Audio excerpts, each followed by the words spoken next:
What's going on, people? Happy Monday, and welcome back to another episode of the Athletes to Athletes podcast. Today, I talk with Keirsten Sires, a Skidmore College tennis recruit who changed paths and ended up making an impact on the soccer field. She discusses her sports career pivot and how she became the founder and CEO of her company, TwoADay. So again, welcome back to the A2A podcast. I hope you enjoy today's conversation. So we are back with another A2A podcast. Today we are sitting down with Keirsten Sires. And Keirsten, I like I said to you before we started recording, I'm really excited to get to this conversation because, you know, you are involved in so many different things, you know, outside of being an athlete in college and everything else. You've been an entrepreneur, a creator. You're always on the go. You're always doing something. So I'm really intrigued by your entire story, and I can't wait to hear it from the source. But before we get into it, why don't I allow you to kind of introduce yourself, tell us all the different things that you're involved in, the sports you played, and where you're from. Yeah, absolutely. Thanks for having me, first of all. But thanks for the intro, too, because I feel like my ego is a little bit boosted right now. I'm feeling pretty good. All the compliments. So my name is Keirsten Sires. I am the founder and CEO of TwoADay, formerly LRT Sports, but now we've rebranded to TwoADay, which I'm super happy about. And basically, our focus is on allowing college student athletes to rate their coaches, all athletic staff, facilities, and campus visits. So anything to do with recruiting college athletics. College athletes can go on and rate. That way the next generation can kind of consume that information. Parents can also kind of consume the information, be more knowledgeable before they make a decision on what college that they want to attend, especially when it comes to college athletics. And I played tennis and soccer in college. I graduated in 2014 from Skidmore, and I was a business major. So those are just some quick high-level, accolades as far as everything is concerned, and probably the most relevant to why I started my business and everything else. Yeah. So were you a multi-sport athlete as a young kid too, and it just kind of carried on throughout your entire career? Yeah, I have a very interesting story. So I played every sport growing up. Anything my parents would get me into, including boys lacrosse for a period of time as well, because my school didn't have girls lacrosse. So always playing a lot of different sports. Got to high school and I decided to start specializing in tennis. So I kind of quit everything else to focus on tennis. For those of you that don't know, tennis is a very time consuming sport because it's not high school team driven, it's tournament driven. So you're really playing all year round, every single weekend in tournaments, traveling, and kind of really honing in on the external factors of the sport. It's not just like, football where it's, your high school team really matters. With some showcases, this is, something that's very tournament driven. So decided to start specializing, was recruited for tennis. And then after my freshman year, my freshman year of college, decided to quit tennis at Skidmore. I wanted to stay there. So I knew I didn't want to transfer, but I wanted to keep playing college sports. So I was actually a walk-on for soccer my last 3 years of college, which was crazy because I didn't play soccer in high school. I was a tennis player, so I had a lot of catch up to play as far as being a college soccer player was concerned. But I had a situation where I didn't totally love my coach and, for my tennis coach at Skidmore. And I decided that it was best for me to kind of remove myself from the situation after my freshman year and quit. And then, like I said, be a walk-on for soccer, which ended up loving my coach. My cousin's actually playing for her right now at Skidmore, which is hilarious because, it's however many years later. And yeah, that's just like kind of how it flowed for me, which is a very weird story because a lot of times people transfer. But I decided I loved my school, so I was just going to switch sports. Yeah. Yeah. I mean, most kids, and I'm sure, even more so nowadays, when they don't love the sport that they're in or there's something wrong, or I mean, even if it's something minuscule, it's straight to the transfer portal, right? So, Yeah. But for you, that was very different. Now in high school, what made you focus solely on tennis? And, I want to kind of get back to that coach point because a lot of times, and I work with a lot of athletes and coaches, you're hearing that these coaches want their athletes to centralize. If you're a baseball player, they want you playing fall ball, they want you lifting weights, they want you focusing on their sport, right? There's only a select few that say, hey, we want multi sport athletes. We want people from a lot of disciplines. What made you want to just centralize outside of that busy schedule, obviously, where club is the focus? Yeah, so I actually don't know if I would recommend specialization, even though that's what I did. I wish that I stuck with the other sports. I wish that I competed um, in at least one other sport, ideally two other sports. But I think early sports specialization at that time was very much like starting a huge trend, and it was you have to focus on your sport. There wasn't a lot of research showing anything outside of like multi-sport athletes, and to be honest, there wasn't really much research showing anything. I mean, it was like barely even like, people were starting to weight train and starting to do speed training, and there was like, I remember speed training gyms that were just starting to pop up back in my day. So I think that thought of I'm going to specialize in my sport, and then that's going to be able to get me to play in college was very trendy or very up and coming. I actually don't recommend it though.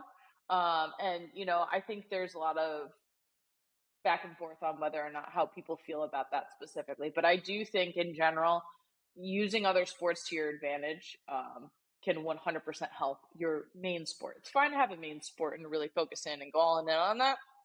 But I think playing the other sports really helps with different types of cross training and seeing the ball differently and a lot of other things. So for me specifically, it was just a decision of that's kind of what people were advising me to do. It's kind of what coaches were hearing at the time. That's what was trickling down from the college coaches. So it was, okay, I'm getting to this point. I need to make a decision on what sports I want to stick with. And that's what I did at the time. Mhm. Hindsight is 2020 though, so of course I would tell myself something differently now. But I am here for a reason, so I don't regret it. But for any athletes, for the most part, I don't. I think playing other sports is a great thing. Mhm. Yeah, did you before you even got to high school and started to centralize, did you grow up in a really like sports centric area where everyone around you was an athlete? I mean, you mentioned that you played boys lacrosse because there wasn't a girls team. Was that the kind of ecosystem that you grew up in where, you had siblings, cousins that were all being athletes and that was just what you did? Yeah, I think yes. And my mom was also a college volleyball player. So sports were always a huge part of my life. And then I think I went to a really small school, and I think like my identity at that small school became being an athlete. And I won awards when I was in middle and elementary school and everything. And I think that really became part of like who I was as far as just my hobbies outside of school was sports. And again, across sport, I played basketball, I played volleyball, played soccer, I played a lot of different sports growing up. And I think I always just kept super active and super busy. I think it was a good way to always make friends instantly when you're on a team. And my parents were definitely always just encouraging me to play sports and be active. And then I lived on a street, there's like 19 kids all around my age on the street. We're always out on the street playing, doing whatever. So I think that element also added another layer of things where it's like, even if you're not playing an organized sport, we were still out there playing foursquare, wiffle ball, whatever it may be. So just Hmm. trying to always get out there. But I think as far as that's concerned, like I said, my mom was a college athlete.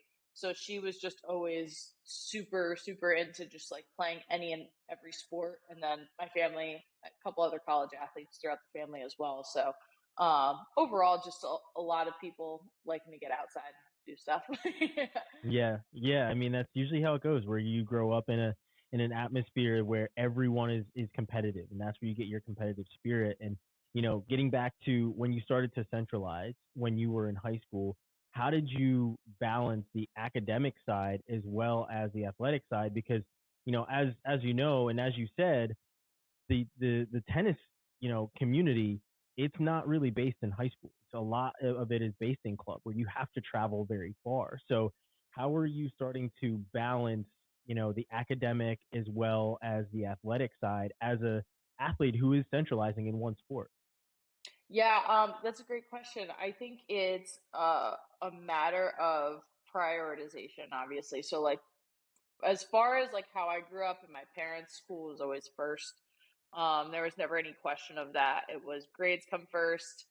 If you play a college sport, or tennis helps you get into college, that's amazing. But you're going there to get a degree. And especially with tennis, a lot of times, like, professional tennis players, typically speaking, don't end up going to college. So it's more a Hmm. focus of, very young, like you've heard of kids who are on the tour in their teens and everything. It's pretty much like a young sport. So at that point, my parents are like, listen, kid, you're not going to be a professional tennis player, which, it's fine. And even if you are, good for you, but you're still going to have your degree to fall back on. And that's something that we really want to make sure that you prioritize. So I think, given that it was always school first, I think everything else kind of falls into place, because it's like, hey, I love playing sports and I know that I need to be successful in this in order to continue doing these things. So I think it was just a matter of prioritizing. I'd come home from school, do work right away, get everything done, and then, bearing that there was no game or something that overlapped, but for the most part, my routine was come home from school, do my work right away, and then go and participate in whatever I needed to specifically. Hmm. So as you are, balancing being a teenager, trying to have a social life, the school aspect, the athlete aspect, when does the other X factor of recruiting start to come into play? And you know, seeing as how you were more school central, and your parents put that focus on you, and said, you know, the education is going to be the number one thing. Were you thinking D1, D2, D3, or were you just thinking, I'm going to go to the best academic institution that I could go to and will allow me to play my sport? It was totally academic. That was 100% it. And it didn't necessarily matter the division. And for tennis, like, the stats are really interesting, because it's like one of the highest sports with international players, for men's and women's. So you're competing really internationally when you're talking about college tennis. And I think I knew that, number one. And number two, another thing for me was I didn't want to get hung up on a division. If there was a right fit for social life, for academics, for everything else, then that was something that was super important to me. Um, and, I had talked to coaches at different universities, D1 and D3 primarily. I'm not sure if I got any recruiting by D2 schools, to be honest with you, but D1 and D3 were basically where it just naturally honed in on. And from there, I went on all my recruiting trips and really decided my top two schools were Skidmore and Middlebury. Middlebury is also a D3 school, it's in Vermont. And those were my top two schools. And I fell in love with, like I said, I went to a small school growing up. So I really liked the small class sizes. I liked the intimate setting with professors, being able to know professors, the different majors that they offered. I really liked the idea of like a liberal arts education and being forced to have to do art credits, and, just a different plethora of like different classes and everything, I think was super important to me. But as far as like because I think you mentioned in the beginning, when did the recruiting process kind of start? I think I was always thinking about it from the time that I decided that I was going to just go with tennis, but recruiting conversations started about sophomore year for me. Hmm. And now I know it's different, because there's rules around things for different divisions and everything else. So, you know, that it was a different element at the time, because there wasn't really any rules about specifically when to reach out and everything else like there are now. They've pushed Hmm. back a lot of those dates. Yeah. Was it, as you started to narrow these schools down and going on more recruiting trips, did you find that you were basing a little bit more on that academic side? I mean, I know you said academics was that number one, but did you find once you were able to hone in on the community and the team and the coach, that the academics was kind of the cherry on top? Yeah, I think so. Well, I don't know because it's such like a what came first, chicken or the egg? Because it it to me it felt like it had to be kind of a good blend of both. And Hmm. again, it was still like making sure it was a high academic institution, and it was almost like if the tennis and everything else fit, that would be awesome as well. And I know like I'm saying this now as a 30-year-old, but when I was getting recruited as a teenager, I think at that time I was thinking a little bit more sports centric, which isn't bad, you know, and there's a lot of things that play into that, especially when it comes to scholarships and acceptance and everything else. So, of course, to an extent, you're going to rely on decision making factors for your sport, but it was still always like an academic institution thing that was the most important, I think. And what was going to give me the best opportunity from a networking perspective, from career purposes, alumni purposes, and everything else. Because at the end of the day, when you're graduating, even a lot of professional athletes that are outside of like your major sports, you're still having to have a job on the side to be able to support yourself because a lot of Hmm. professional sports don't pay a lot of money, especially with when it comes to women. Yeah. So as you go throughout your career playing high school tennis, when did you commit to Skidmore? You said you had your final two schools once you narrowed it down. When did you fully commit, and how did things change once you knew where you were going to go?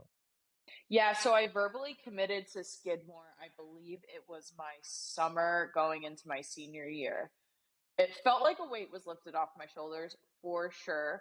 And I know, you know, I always, it's like so funny because now I tell other people, like, don't rush the process. I was trying to rush the Hmm. process because there's a lot going on. It's a lot of stress. You kind of just want an answer. There's a lot of things happening.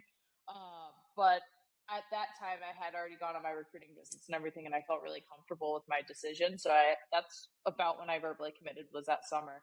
I felt great, but I was always skeptical because luckily for me, I had um, really good coaches and people that I competed with that had explained, like, hey, just because you're verbally committed, just because you're having this conversation with this coach, it doesn't mean anything until you actually get accepted into the school. Like, you need to make sure that, like, you're staying on top of your grades and you're doing these things. So like, although I was like very excited and happy, then it became, okay, now I need to like apply and actually get into the school. And I was like always calling the coach and like, how are things looking? And he, you know, they can't Yeah. really say anything. And it's like this like weird song and dance that you're doing with like check-ins and everything.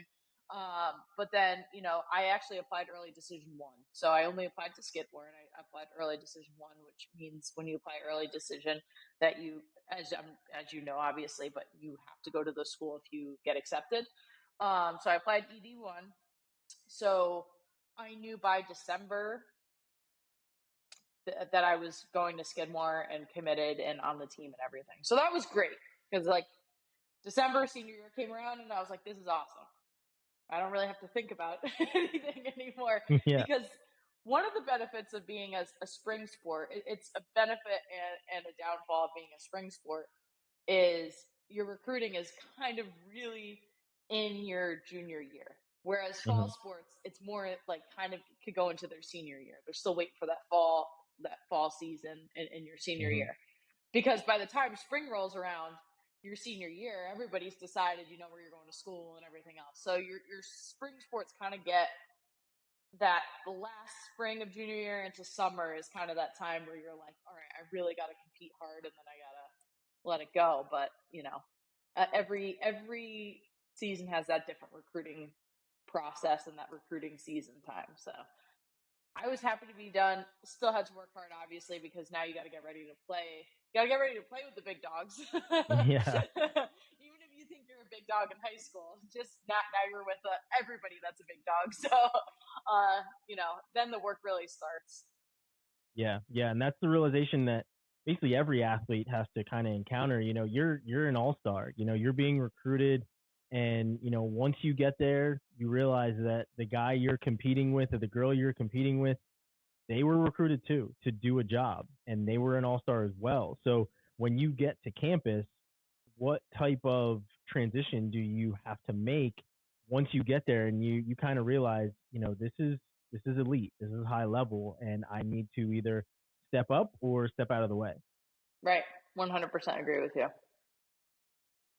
Yeah, and it's just like it's so crazy when you finally get there. Did you have any growing pains once you got on campus, or was there kind of an easier transition for you? Yeah, I think I definitely had growing pains. It was my first time away from home.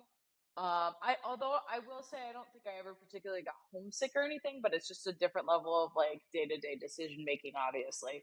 And I think the transition just academically was definitely like, oh wow, okay.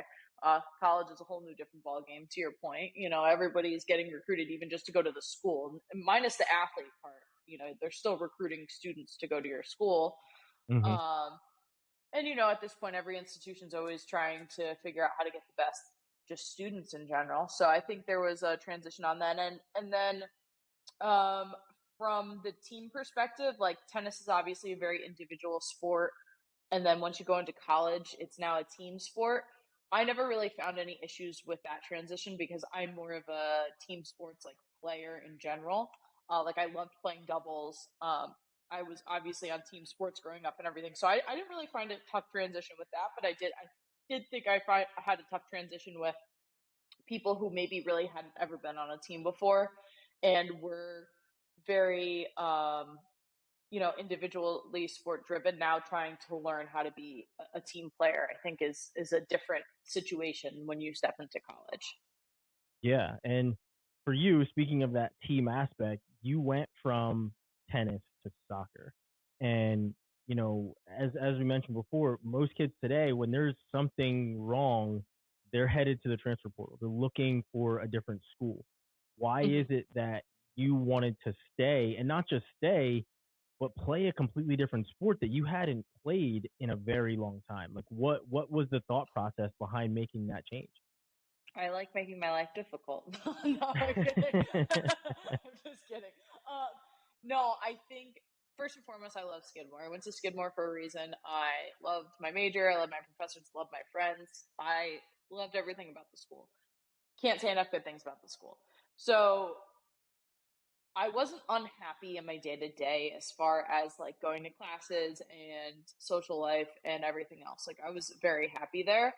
The thought crossed my mind to transfer because the other part of it was I've worked so hard to play this sport and get to this point. How do I now let this go?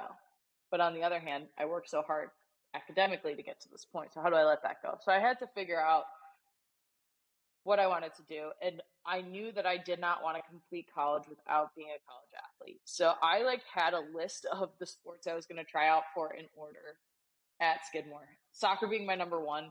Then I was like, the volleyball team was really good at our school, but I was like, I'll try out, see what happens. I'll try out for softball. I'll try all these different sports. Luckily, I tried out for soccer and ended up getting that so I didn't have to go down my list. But I was determined to make sure that I was a college athlete, just because, again, the identity component. And then also, I just genuinely loved being on a team. I think it was something that was really important for me. If I could still be on a team to this day, I 100% would. Um, and I think it's just one of those things where I liked where I was with everything else. So I just decided, okay, I'm going to let go of tennis and I'm going to try out for this new thing, see what happens. Spoke to the coach. She was happy to have me tried out. And then I eventually, it was like the summer going into my sophomore year, she had me go up to campus and like try out at like, how like all the colleges have camps like for high school kids and stuff. I was Hmm. with all the high schoolers, which I was like, I don't care. Whatever. Let me school some high schoolers. Yeah, yeah. I Yes. mean, let's do it.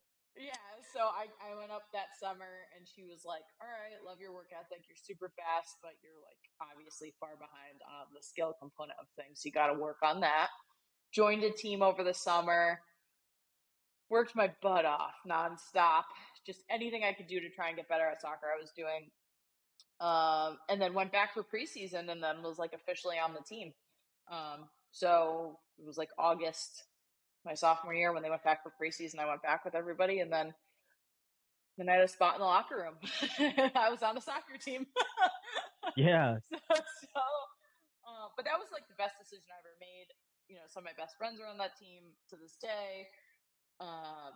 Like I said, I love the coach. She was invited to my wedding and still keep in contact with her and everything else. So, great overall life decision for me.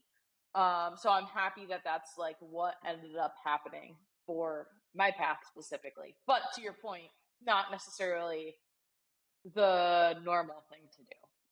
For sure. And Yeah. one of the things, that kind of stuck out to me is like you said you worked so hard to get to that point with tennis. And athletes always have to go through that transition period of giving up the sport that they love, but normally it's when they're at the tail end of their careers where they're either graduating or an injury ends their career or some other X factor. You were giving this up and moving on to something different.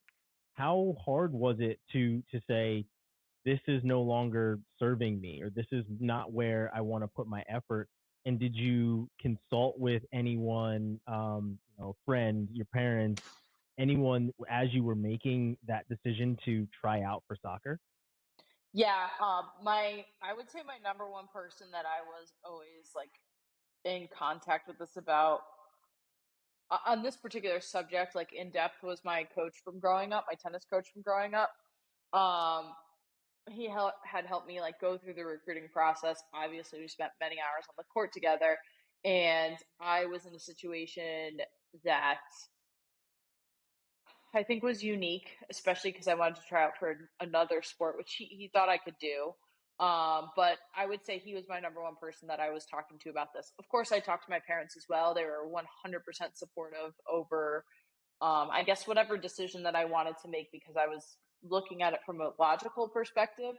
And I think I approached it with, I was never like angry about the situation, and I don't think I had any like bad feelings or ill will or anything um, with my tennis coach, or it was never anything like that. It was just like, hey, this like is not a good positive situation for me mentally and physically. So given that, I am going to move on, and I think my mindset overall was I never wanted to quit mid-season, didn't want to quit out on my teammates. So I made sure that we were completely done with the season. And I say that because we won our league and then we made NCAAs. So we went past the school year. We were like into the summer pretty much still competing. Mhm. So it was definitely my coach from home, my parents that I really spoke to, more so than anybody else. And, I had a couple trusted teammates at the time who kind of, I spoke to here and there as well that I'm, again, still close with to this day. So there's definitely like a good support system as far as I'm concerned. And I think overall I had made my own decision though, for sure. I don't think anybody was really swaying me one way or another, but it's always good to have like a sounding board. And I think it's good to have people help you realize if you're maybe, because one of the things is like, am I crazy? Am I viewing this wrong? Yeah. Am I approaching this in the right way? Do I have my head on straight? Am I being humble? Am I being all these things? And I think if you could find trusted people around you to be like, hey, I don't know that everything that you're going through, but from what you're telling me, it sounds like you're right, or you might be wrong on this, or could you reconsider these things, or maybe you should go talk to the person directly, or whatever it may be. I think it's always good to get other information or advice from people, but at the end of the day, I think I always had my mind pretty much made up. Mhm. So in that same vein is the question that a lot of athletes have to kind of come to is what am I going to do when college is over? And so that's kind of where I want to take this to next is were you already thinking past college as a recruit? I think I kind of feel like you may have been doing that because you knew that it was academic first, right? So were what kind of questions were you asking yourself or avenues were you looking down to kind of figure out, okay, I'm not going to be an athlete forever. I'm already giving up tennis. I'm moving on to soccer. At some point, I'm not going to be on the field anymore. There's not going to be any cleats. Mm-hmm. It's going to probably be a desk or something else, right? So where do I go from here? So what took you to down the path that you took? Yeah, I think I was definitely like very career focused. Like I had an internship, I think almost every summer in between college, like every single summer. Um, at different levels, obviously, because when you're going from freshman to sophomore year, people aren't going to hire you the way they're going to when you're going into your senior year. So at some degree, I had some sort of internship. Um, and that was always like a huge focus for me, was making sure that I was like ahead of the game on that type of stuff.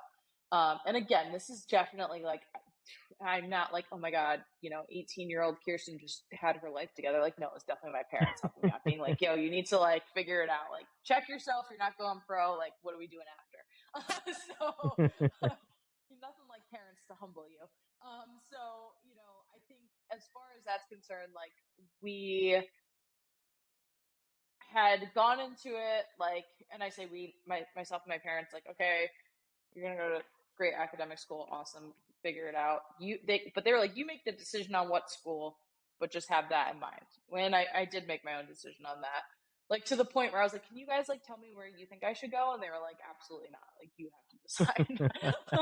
um, and then it became, now I'm looking for internships. And then once I did a couple internships, and my school was great. Like we had a business major, and they were great at like networking. So like they had so many events for us to network with like alumni and career people, like industry leaders and all these like speakers and all these different things. So I ended up utilizing my resources a lot and like getting cards from people who did speeches or talking to people about things that they were interested in. I think I ruled out relatively quickly, like, oh, I think I would want to go into this industry and not this one. Ended up being wrong about that, by the way. But at the time, the information I was getting, that's what I thought.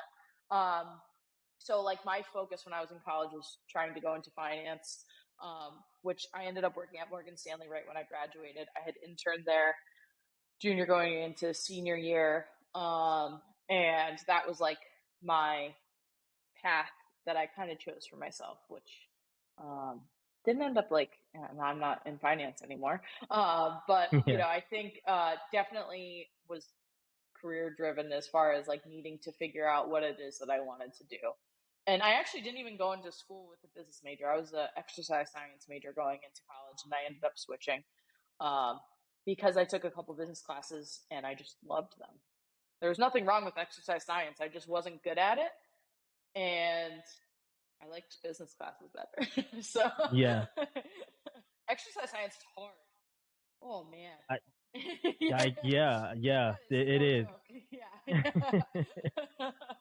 Yeah, it certainly is. I mean, I think that's probably the path that a lot of athletes think they want to do because they're like, hey, I can stick in sports, and I've been doing this, so let's do exercise science. So I can completely relate on changing majors and stuff like that. I actually was a business major before becoming a journalist, so I kind of went the opposite way because I wanted to stick in sports and didn't know it. I thought business was my thing, so I completely understand that, but as you're graduating and getting into the different career paths, what what took you to the entrepreneurial side of it, and how did LRT, now TwoADays, how did that come to fruition? Yeah, so I will 100% give credit to Skidmore on this one because we had an entrepreneurship class. Um, and this is where this idea came up was of TwoADays was in this entrepreneurship class. And you had to start a company throughout the whole semester. At the end of the semester, you then pitch your company idea to investors or alumni who were industry leaders or whatever, whoever those people were at the time. And they kind of participate in what your grade is going to be. Um, so that's like where I would say the idea for TwoADays really came to life and started to get legs. And I started to understand, oh, this would be like a really cool thing to do. We had a lot of classes at Skidmore where it was like MB 107 is like what they're most famous for. You get a big company that it has a Harvard Business Review about it. So like mine was Papa John's. They've done Target, Disney, like all these different things, and you have to increase sales by $500 million or whatever, and then you have a team for literally the whole semester to figure out, okay, this is how we're going to do it. Again, you present it at the end. Very cool concept, but I would say the entrepreneurial stuff definitely came from taking those classes and having those opportunities. And it also just so happens that my parents were entrepreneurial, but I will say growing up, I was like, oh, I want to be a business person or an entrepreneur or anything like that, because I didn't. But I think having them, there later in life, as a support system for everything was awesome, has been great. It's still great, but I don't think that was like my driving force for why I wanted to do what I wanted to do. I think it was more the experience myself at Skidmore. And it's weird. They kind of set it up like a mini MBA. Like they just set it up so well as far as just giving you different opportunities to try different things. And even if you're not a business major there, they have a business plan competition that you can enter. There was kids who wanted to start different bakeries or something to do with like learning or, anything that you wanted to do. Even if you weren't a business major, you could enter the business plan competition to win. I think it was like $10,000 or something like that, to start your business. So there was a definite high value on entrepreneurship.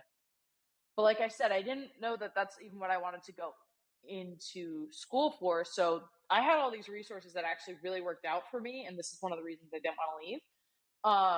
But going into the situation, I didn't even know that I wanted any or needed any of that. Mm-hmm. It just aligned really well for me. Yeah.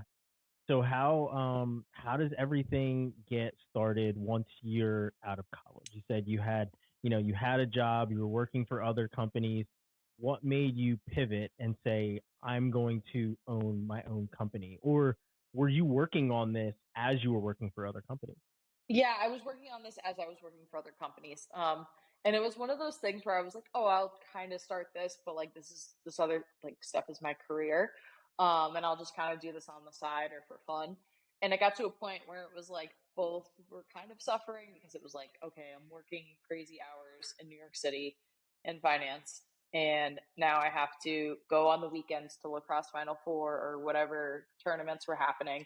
And I'm driving back and forth. I'm doing all these things, and it was like, okay, I have no life, and I need to have a life a little bit. So, it gets to a point where it's like, okay, I'm gonna go for this thing. So you go for it 100%, and this is again where I fall back into my parents. I feel like I'm hyping up my parents so much right now. They sound like parents of the Yeah, year, yeah, I honestly. know, right? Like, really hyping them up. But they were super supportive. My now husband, I was dating at the time, so he was very supportive. Boyfriend at the time, but now husband. Very supportive. I had a really cool support system around me, and I think it was just one of those things where, again, I was like pretty decisive on it. Like, okay, I'm gonna go do this thing. And started it, and like in the beginning, like made so many wrong decisions, had no idea what I was doing. There have been plenty of times where I'm like, I can't do this anymore, I want to quit everything else. I haven't had that feeling in a long time. So that's good. But I mean, it's just like being a college athlete. You go through so many different emotions. You go through wins, losses, good times, bad times, everything else. So you gotta power through. But I think the big thing was realizing that what I thought I wanted to do out of my career was not necessarily what I what ended up happening as I started down that career path, which is fine. That happens to so many people. And I decided to change it. Mhm. So before we get to 5 questions, I want you to kind of give us kind of I don't want to say elevator pitch, but kind of the overall summary of what TwoADays is, and how it was kind of molded, and how it's grown over the time that you've had it created. For sure. So, quickest way to put it is it's Rate My Professor, but for college coaches and college athletics. So, you can go on either rate or see ratings of college coaches, athletic directors, assistant coaches, strength trainers, anybody that's involved with the uh, college athletic process. And then also, like I said way earlier, campus visits and facilities as well. So, kind of just starting to get that all encompassing view of what it's like to be a college athlete at that school. It's grown. When we first started, it was just head coaches. And we always allowed all sports because we have all sports, junior college, NAIA, and NCAA. But it was just the head coaches. But now we've expanded, obviously, into all these other facets of the college athletic space. And I think that's great because as much as a head coach is important, there's still a lot of other people that are equally as important, especially when you're talking about like even an athletic director for fundraising or, you know, pushing forward things for athletes that are super important to, you know, higher levels at universities and everything else. And then, you know, depending on who you are, facilities might really matter. Facilities may not matter. I think that's when you kind of get into the point where it's like, okay, you have to realize who you are and what you think is valuable for yourself at that time. So that's really the number one way I would say that we've grown. And then we also have a whole information section that is our blog and our DIY recruiting guides that are really trying to just have accessible information to everybody. So there's no charge. We're just trying to get information out there, get firsthand experiences out there. We talk to a lot of college athletes and coaches and everybody else about, hey, just give us like, what was your experience like? What did you go through? We have a series called Recruiting Horror Stories, which is just kind of overall just like do's and don'ts in the recruiting process. People have lost scholarships because they're you know, something happened with the parent while the coach was recruiting them, or anything that could have happened in the recruiting process that went wrong. And then the DIY recruiting guides, which are really just like high level. Okay, this is like what you need to do to just at least start your process. Mm-hmm. It's awesome, and I mean, I think that's great. You know, it's certainly necessary for every single athlete out there, because you know, a lot of the times, and I graduated from college in 2009. You have to go on these recruiting trips, and you have to rely on the students on these recruiting trips or the flashy pamphlet that you see. Like, you don't get a lot of reality. So I think this is a great tool, and you know, I think a lot of athletes, if you're listening, you should definitely be using this tool, because it'll give you that insight that you certainly need to make those decisions. Um, Now, I want to move on to our 5 question segment. And the first question I have for you is sports related. What was that sports epiphany, kind of, where you were like, this is my sport? And maybe it was about tennis, but what was that sports epiphany, or that maybe that moment on the court that you were like, this is my sport and this is where I belong? I think for me, it was probably like one of my first tournaments that I played. Like I mentioned before, tennis is like a relatively young sport. Like kids will start playing like 8, 9, 10 years old, and they'll get into tournaments and everything. I was a little bit later on the tournament circuit. I think I was like 12 or something the first time I played, 11 or 12. Um, and I just remember going out there and like getting on the court for my first tournament. I was so nervous, of course, as everybody is when they get out there for the first time. But I was so nervous, but it was like a very good kind of nerves. It was very positive. It was like a situation where I feel like I just kind of was like, okay, I've been like practicing and doing all these things, which has been like fun, but this is like what it's about. So I think just kind of first time getting out there in a real like actual competition um, setting was where I was like, all right, I like this. Yeah. Once you made the transition to soccer when you were in college, how many things would you say changed in your life where, like you said, you weren't in a situation with tennis that you truly liked? What was that number one thing that you were like, okay, yes, this was worth it? Oh, 100% my team. Like having a huge team was awesome. Like it was just overnight, just like such a different vibe. Just because I mean inherently there's so many more girls on the field. Like soccer teams are just going to be bigger than tennis teams. That's just like an inherent thing of the sport. But I just so happened to get on a team that was like very awesome. I loved my coach. I loved my team. I was just like very much I don't know, it was like a very freeing experience for a lot of different reasons. And I think the challenge of, because, you know, sometimes with your own sport, maybe you get a little cocky or like complacent or, you know, you get into your routine of your sport. But I think challenging myself with a new sport was a really cool thing for me. And being like, wow, I like have to work really, really hard to be to even like step up close to these girls. Like, I'm not even going to say I was ever even on their level, but just to even get to a point where I was working really hard, and it was like, I think by my senior year, I played in like 14 or 15 games, but like my sophomore year, I played in two.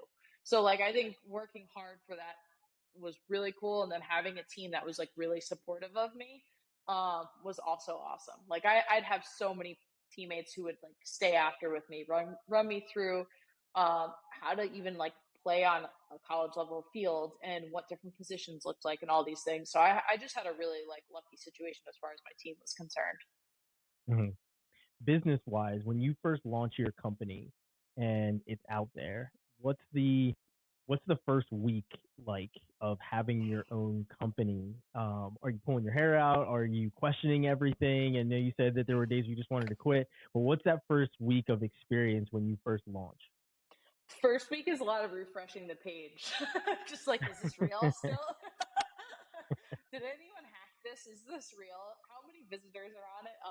Definitely very like exciting, stressful, and cool. I think it's like a very cool thing. It's like cool to like kind of get your own gear in, and you're like, oh man, this is my brand. But it's also stressful too, because you're gonna get criticized. You're gonna get people saying this is not a good idea. You're gonna get people mad at you. You're gonna get a lot of different things, no matter what business that you're in. And I think realizing like, hey, I can't please everyone is like a huge thing. But in the beginning, you're just like so amped up about it, and you want to try to be everything for everyone, but it's just not the case. So I think, me personally, I think I definitely had like unrealistic, like optimistic expectations. I got humbled real quick on that though. So, what was the first goal that you guys hit where it kind of brought everything full circle for you? I think it was overall just like proof of concept as far as like, okay, we want to get athletes in rating, like feeling comfortable to rate their coach, because especially when we started this in like 2015, it was a different space for rating things. So like, yeah, you had Rate My Professor, and our site has always been like anonymous as far as the ratings are concerned. So there was never any question of like, oh, my coach is going to find out. But at the same time, I think people still get nervous, like, oh, is my coach going to find out? Like, are they going to sell them my information, or is something going to happen? Whatever. So I think just like trying to gain trust of people to come to the site and feel comfortable enough to rate and know that we're not like selling information. We're not doing like anything to do anything other than protect the student athlete, their experiences, their voice. I think was super important to me, because there's a lot wrong with college sports as far as like not having a definition for coach abuse, and there's no across the board things happening with like training for signs of mental health. And I think it's a lot of times school to school, but I think allowing athletes to have a place to be able to come and feel 100% comfortable to share their experience, whether it's publicly as themselves on our blog or anonymously as a rater, I think was like the number one important thing, like important goal to happen. And we definitely achieved that. It was a really exciting thing to kind of see come to fruition. Hmm. So, last question, and it's the same one that everyone gets: is what's a piece of advice that you would pass on to that next generation? Maybe it was something that your parents of the year said to you, or a coach that said to you, either positive or negative, but it's something that sticks with you that the next generation should definitely know. Yeah, I think and it's interesting, because if you look at all the interviews I've done, it probably always changes slightly over time. But I think right now my advice slash motto would be just like staying true to yourself. I know it sounds so cliche, but it's so true, because if you can't be 100% authentic yourself 100% of the time, I think it's hard to be truly happy. And I think that's a problem that a lot of athletes might fall into, especially with a lot of pressures from club teams, other parents, what other offers people are getting, what priorities you think you may have at the time. But if you can try and put the blinders on as much as possible and be 100% true to yourself, as far as, hey, I know I'm being told, or, there's this outside pressure of my best friend just got a offer as a sophomore, and I feel like I'm behind the process because I'm now a junior and I'm not good enough or whatever. If you can kind of be 100% yourself and really prioritize what it is that's important to you, I think that's the number one thing I would say. Yeah, that's great. And I think that's, awesome advice. The only thing we do perfectly is being ourselves, right? So Yeah. might as well continue to do that. Now before we let you go, I kind of want you to plug TwoADay a little bit. Let us know where we can find you guys on social media, websites, or anything else like that. Yeah, so TwoADay, if you search on any social, should pop up. It's either TwoADay or TwoADay_ratings. Depends on each platform. I know for Instagram specifically, it's TwoADay_rating, but our YouTube and everything else is pretty much TwoADay. So that's where you can find us, and we reply to all DMs and any questions that people have. Or you could just go to our website, which is TwoADays.com. So that's probably the easiest way to find us. And the easiest way to get in contact with us through emailing us on the contact us part of the website. But other than that, that's all I got. That's all we need. That's all we need. That's awesome. I really appreciate you taking the time out. It's been a really great conversation. As I said when we started doing all my research about you and seeing all the different things, I was really intrigued by your entire story and your entire background, and couldn't wait to pick your brain and hear about, your journey and your path. So I really appreciate you taking some time out. Before we let you go, do you have anything else for us here today?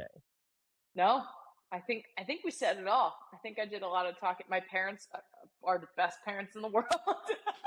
Right? If I see the views and the listens on this, I'm going to be like, I think we're at 150. It's probably just her parents listening to this over and over again. Too funny. Thank you for having me, though. I really appreciate it. It was awesome. Yeah, I can't thank you enough. I'm going to let you go, but I really appreciate it. Thank you for listening to the Athletes to Athletes podcast. To make sure you don't miss when a new episode comes your way, head to the Athletes to Athletes YouTube page to like and subscribe, or to Spotify, Apple Music, or wherever you get your podcast. Again, we appreciate you listening, and we'll see you again next time.